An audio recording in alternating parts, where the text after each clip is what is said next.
My parents were both in the Peace Corps. They served in Costa Rica, and my father was up near the Nicaraguan border, and my mom was down in Panama, and they met in service. It's been something that they've talked about since I was growing up. Stories of the Peace Corps, different adventures they had. It's been an ongoing conversation my entire life.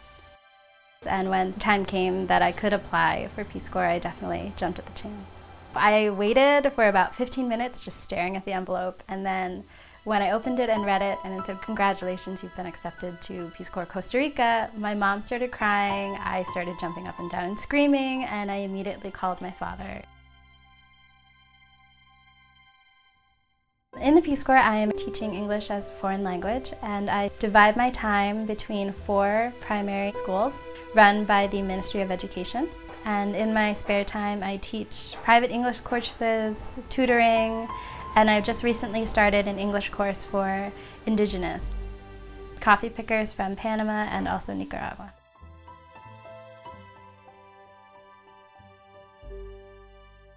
I wanted to go back up to Los Chiles because I finally wanted to put a name and place to all the stories my father and my mother had been telling me since I was a little girl. We arrived in Los Chiles, and my father gave me the landmarks of a church and a soccer field. So we found the church and the soccer field, and then directly next to the soccer field is the river, which my father told me to look for, which when he served was the only form of transportation. I happened to run into my father's best friend when he was in Costa Rica, and he said, "Oh, well, I remember you. You were the little Filipina that David adopted." And I almost fell over. It was so amazing. I had a new perspective on the stories. They were no longer just stories. They were real events that had happened, and it made me feel closer to my parents.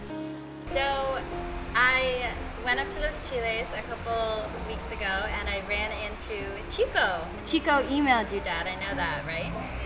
Yeah, I was very happy about all this because Chico was my best friend when I was in the Peace Corps. My father said that's one of the nicest things I've ever done for him. It's the best present, being reunited with a friend, and now I have new friends in Francisco's daughter, so it's been twofold, the return. My host family is very unique. We are very different than my family at home. My host family here has 9 sons and daughters, so we are quite large, and there's always movement. My mom is always cooking. Me acompaña porque yo vivo sola a veces y porque padezco de nervios. We love to watch soccer together. The one way I've gotten him to open up is to talk about soccer. Juntos tenemos comprensión y entonces no los herimos porque vaya ganando el mío o el de ella. Y ahí la mayoría va ganando el mío. I definitely do feel like it's part of my legacy to be in the Peace Corps as a second-generation volunteer. I feel as if I'm creating my own stories that go so perfectly with my parents' stories, and I feel like I'm completing a circle. And it feels right. It feels like I should be here. It feels like this is something that my whole life I've been waiting to do. Definitely tell my children about my time in the Peace Corps. I'll tell them about Grandma and Grandpa's time in the Peace Corps. I will definitely hope that my children choose whatever makes them happy. But if Peace Corps is for them, then I guess we'll have a 3rd generation.